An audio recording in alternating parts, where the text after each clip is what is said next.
देश दुनिया की 100 बड़ी खबरें आपने देखी और आइए अब जरा हम देश की राजधानी की बात करते हैं। पिछले 24 घंटों का दिल्ली का कोरोना का आंकड़ा बहुत ही डराने वाला है। दिल्ली में रिकॉर्ड 1500 से ज्यादा मामले आए हैं।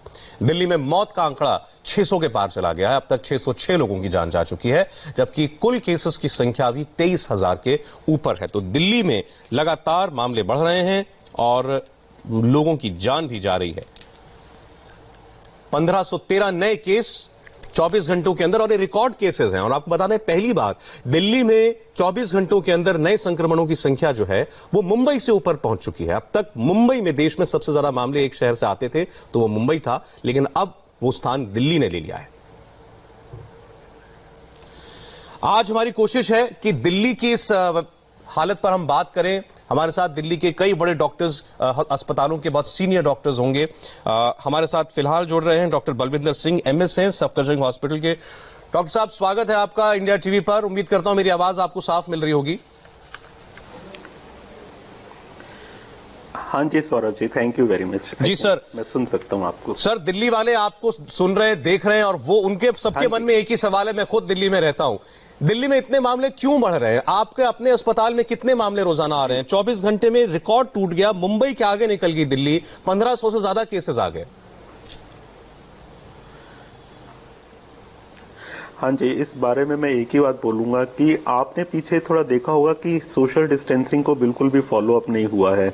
बहुत सारे जैसे हमारे के बॉर्डर्स के ऊपर इतने सारे लोग इकट्ठे हुए दिल्ली में आए। एक्चुअली हुआ क्या है कि लॉकडाउन पीरियड के दौरान में जब मूवमेंट बहुत कम होता है तो उसमें जो है लोग अपने घरों में रहते हैं, अपनी कॉलोनीज के अंदर रहते हैं। लेकिन एक इंटरेस्टिंग चीज होती है कि एक गिवन कॉलोनी में, ब्लॉक में, एक एरिया से दूसरे एरिया में लोग मूव करते रहते हैं, लेकिन वो बाहर नहीं आते बिल्कुल। तो वो वायरस भी अपने आप को स्प्रेड करता है उसमें, कम्युनिटी के अंदर, क्लस्टर के अंदर। अब लॉकडाउन रिलीज हुआ है तो ये लॉकडाउन से रिलीज होने से लोगों का मूवमेंट बढ़ा है। और ये वायरस के बारे में भी हमें बात करना चाहिए। ये वायरस एक तरह का सुपर स्प्रेडर वायरस है। ये बहुत फास्ट स्प्रेड करता है। और जैसे हम देखिए, दिल्ली का पॉपुलेशन भी बहुत ज्यादा है, तो माइग्रेंट पॉपुलेशन भी है। और हमारे अपनी जो यहाँ के जो नियम है, जो हमने बोला था अनुशासन का पालन करना, वो नहीं हुआ है। तो इससे ये रैपिड स्प्रेड हो रहा है। ये एक्सपेक्टेड था कि जब लॉकडाउन रिलीज होगा, लोग क्लस्टर से बाहर आएंगे तो ये होगा। मैं तो यही सोच के कुल मिला के ये कहना चाहता हूँ कि जो एहतियात बरतने थे वो ढंग से बरते नहीं गए हैं। आप कह रहे हैं कि सोशल डिस्टेंसिंग का पालन नहीं हुआ, लॉकडाउन खुल गया, लोगों की आवाजाही बढ़ गई, इसलिए केसेस आ रहे हैं। सर, एक सवाल दूसरा ये है कि दिल्ली की तैयारी कैसी है? आप दिल्ली के सबसे बड़े अस्पतालों को चलाते हैं, सबसे बड़े अस्पतालों में से एक को। दिल्ली में लोगों को लग रहा है कि शायद तैयारी नहीं है, बेड्स नहीं है अस्पतालों में। आज एक किस्सा सुबह से चल रहा है, 68 साल की एक मरीज की मौत हो गई। उनकी बेटी उनको लेकर के गई आरएमएल हॉस्पिटल। मैं अस्पतालों के बीच की बात नहीं कर रहा हूं, एक हादसा हुआ है। उन्होंने कहा कि उनको एंट्री नहीं मिली। अस्पताल कह रहे हैं हमारे पास जगह नहीं है। क्या कमी है बेड्स की दिल्ली में?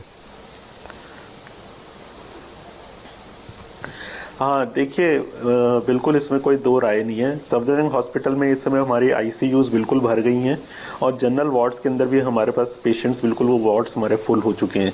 और इसी तरह से दिल्ली के बाकी जो सेंट्रल गवर्नमेंट के, चाहे वो दिल्ली के अस्पताल हैं, पेशेंट का नंबर इतना ज्यादा है कि उनको हम रिफ्यूज नहीं कर सकते, क्योंकि उनमें से कुछ पेशेंट्स हैं वो देखिए माइल्ड या प्री सिम्टोमेटिक केसेस की हम इतनी चिंता नहीं करते। उनसे हम गवर्नमेंट की गाइडलाइन के अकॉर्डिंग एक अंडरटेकिंग लेते हैं, उनको हम होम क्वारंटीन में भेज देते हैं। लेकिन जो मॉडरेट केसेस हैं, जिनको ऑक्सीजन, रेस्पिरेटरी डिप्रेशन हो रहा है, उनको ऑक्सीजन थेरेपी तो देना ही है।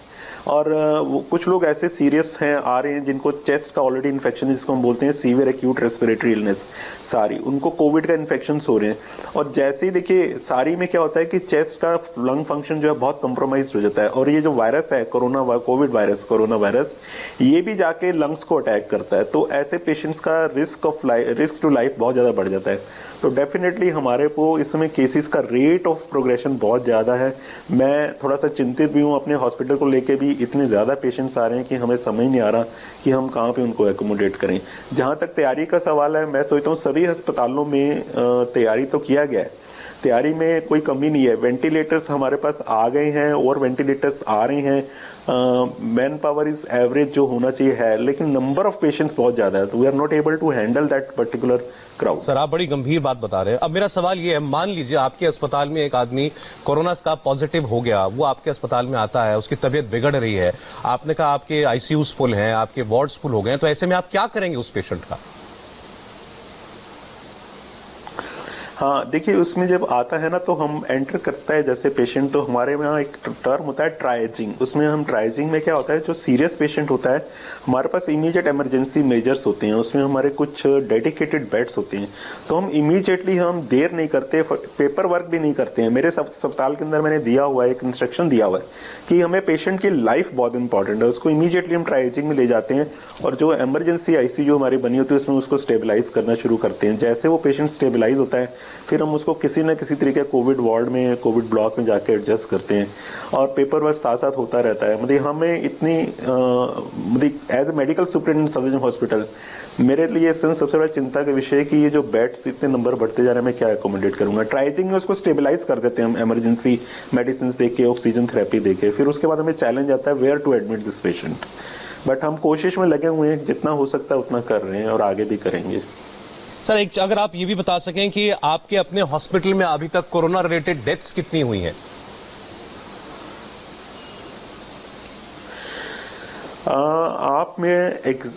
मेरे हॉस्पिटल में इस समय लगभग 125 के करीब डेथ्स हो चुकी हैं। ये मैं आपको डेटा बता रहा हूँ, 1 फरवरी से लेके और आज 4 जून तक है, 120 और 130 के बीच में डेथ्स हो चुकी हैं।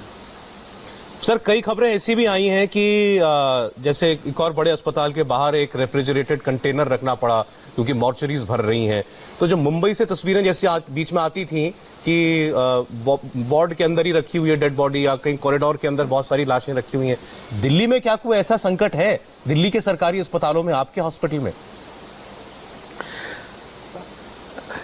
देखिए, मेरे हॉस्पिटल में फिलहाल ऐसा संकट नहीं है क्योंकि हमारी मॉर्चरी थोड़ी बड़ी है और मैंने खुद जाके मॉर्चरी का विजिट करके उसमें हमने कूलिंग चैम्बर्स लगाए हैं। तो जहाँ पे हम देखते हैं कि जैसे पेशेंट की डेड बॉडी हम कूलिंग चैम्बर्स में रखते हैं। और देखिए यहाँ पे एक अजीब सी घटना घट रही है कि कुछ जो आ रहे हैं पेशेंट, उसकी जब कोविड से डेथ हो जाती है तो कुछ केसेस में तो उसके रिलेटिव ही छोड़ के भाग जाते हैं। हम डॉक्टर्स के लिए देखिए कितना मुश्किल है, हम उसकी डेथ को डिक्लेयर करते हैं तो हमारे पास पेपर वर्क कंप्लीट होना चाहिए। कुछ ऐसे भी केसेस आते हैं जिसमें वो काफी सीरियस कंडीशन में होते हैं, सारी विद कोविड इन्फेक्शन।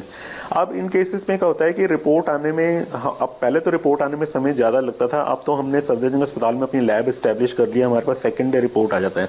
फिर भी विद इन 24 आवर्स या 36 आवर्स में उसकी डेथ हो जाती है तो उसके रिलेटिव्स ही उसको छोड़ के चले जाते हैं। तो उसमें हमारे लिए संकट का समय होता है। हम क्या करते हैं, उस बॉडी को proper as per guidelines pack करके हम मॉर्चरी में रखते हैं। अब हमारी मॉर्चरी में स्पेस हमारे पास भी कम होता जा रहा है और मुझे इस समय सोचना पड़ रहा है कि मैं आगे कैसे करूंगा ये डेथ जब बढ़ेंगी।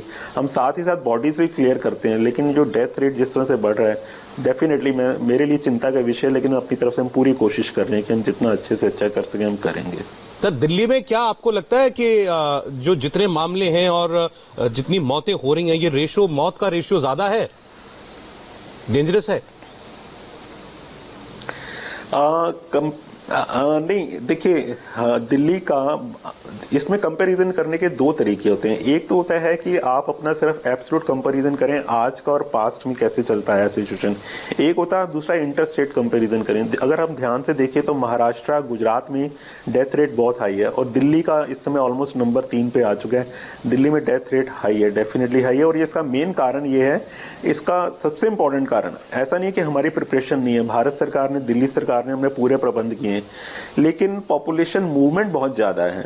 कुछ एरिया में थोड़ा सा डिसऑर्गेनाइज्ड होगी, जैसे ट्रेन स्टार्ट हुई हैं, बॉर्डर पे क्लस्टरिंग हो रही है और जैसे ही लॉकडाउन खुल रहा है तो ट्रैफिक बढ़ रहा है। ट्रैफिक पे बढ़ते साथ साथ आप देखते हैं कि लोगों का, people have started going to the office, they are not observing social distancing. कईयों ने मैंने देखा है कि वो जैसे बार बार हाथ धोना, वो एहतियात नहीं बरत रहे उसको, मतलब कि मेरे को कई बार समझ नहीं आता कि why it is being taken so lightly.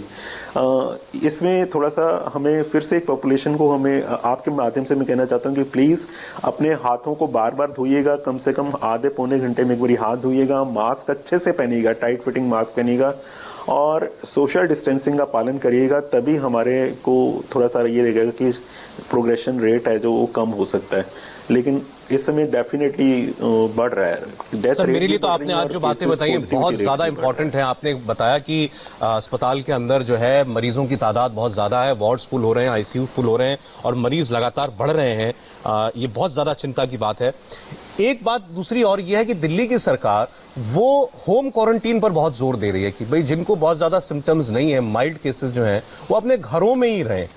तो ये स्ट्रैटेजी आपके हिसाब से कारगर है? क्योंकि आज जो एक मौत हुई इसका जिक्र मैं पहले कर रहा था, वो शख्स पहले होम क्वारंटीन में ही थे, फिर सिम्टम आ गया तो अस्पताल भागे, अस्पताल में जगह नहीं मिली। सौरभ जी, आपने ये बहुत अच्छा सवाल पूछा है। देखिए, it is a double edge sword, dual edge है।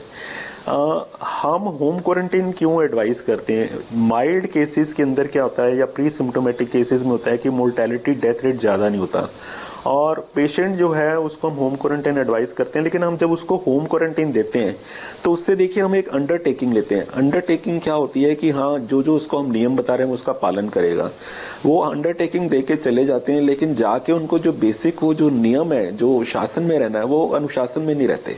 जैसे उन्होंने मास्क नहीं लगाते ठीक से किया हुआ, प्रॉपरली फिट नहीं करते। और थोड़ा सा क्या है कि हमारे जो फैमिली के अंदर अगर 4-5 मेंबर्स हैं तो वो ऑब्जर्व नहीं करते कि वो जैसे बड़े बुजुर्ग हैं उनको एक अलग कमरे में रखना चाहिए और बच्चे जो हैं उनका भी ध्यान रखिएगा, बच्चे उनके पास न जाएं। तो कुछ कुल मिला के स्थिति ऐसी होती है कि होम क्वारंटीन में हमें लगता है कि ये डेफिनेटली बहुत जरूरी है, क्योंकि अगर हम वो केसेस जिनमें होम क्वारंटीन से हमारा काम चल सकता है अगर हम उनको हॉस्पिटल में ले लेंगे तो सीरियस पेशेंट्स कहाँ जाएंगे।